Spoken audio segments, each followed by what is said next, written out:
comunque è un percorso molto tecnico, quindi cambi ritmo, abbastanza intenso, dai. È stata una gara bellissima, comunque combattuta, con gente forte come Fabian, anche Lucio Sacchetta ha fatto la sua bella gara. Comunque un bel percorso, una bella organizzazione comunque. La salita era molto impegnativa, però insomma si riusciva a recuperare, poi con la discesa subito dopo era un bel percorso, mi è piaciuto. Come prima esperienza sui cross direi molto traumatica, ma allo stesso tempo decisamente divertente. Impegnativa, era la mia seconda esperienza, però mi è piaciuta, mi sono divertita.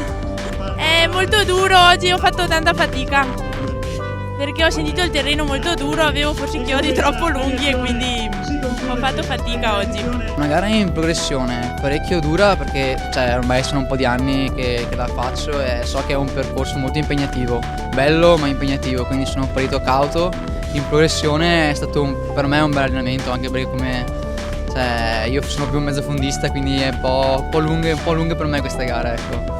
Ma direi proprio una bella gara, organizzata bene, veramente complimenti. La consiglierei a tutti perché è bellissima, in mezzo alla natura, è molto dura perché è piena di salite, però ci si diverte, soprattutto se è in compagnia con tutta questa gente e niente, sì, insomma la consiglierei a tutti.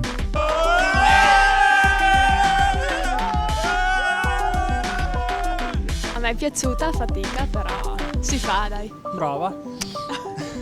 Una giornata così in gennaio era quasi primaverile intanto sotto il profilo meteorologico, ma è stata bella perché c'era tantissima gente, tantissimi ragazzi, abbiamo battuto tutti i record, praticamente siamo arrivati intorno ai 1500 partecipanti e questo è un dato molto importante per l'atletica leggera veneta e per il cross soprattutto. Per noi vuol dire che stiamo lavorando bene, che questo cross piace, che tutti lo vedono molto bene perché è un percorso di gara visibile da tutti i punti di vista e quindi siamo soddisfatti sotto questo punto di vista, anche poi sotto il profilo tecnico sicuramente. C'è stata una bella sorpresa, la gara finale, la gara clou è stata vinta da un triatleta, da Fabian Alessandro, che sappiamo tutti che è il migliore triatleta italiano, però venire a vincere sui nostri prati, oltre che onorarci, ci ha fatto molto piacere. Una bella occasione anche per mettere in mostra la città e anche per dare la possibilità agli atleti di dar prova delle loro abilità e delle loro capacità. Sicuramente ogni volta che un evento sportivo arriva a Vittorio Veneto o ritorna come in questo caso, il ritorno è una gioia doppia. Hai visto la gara? Che cosa le è piaciuto più di tutto?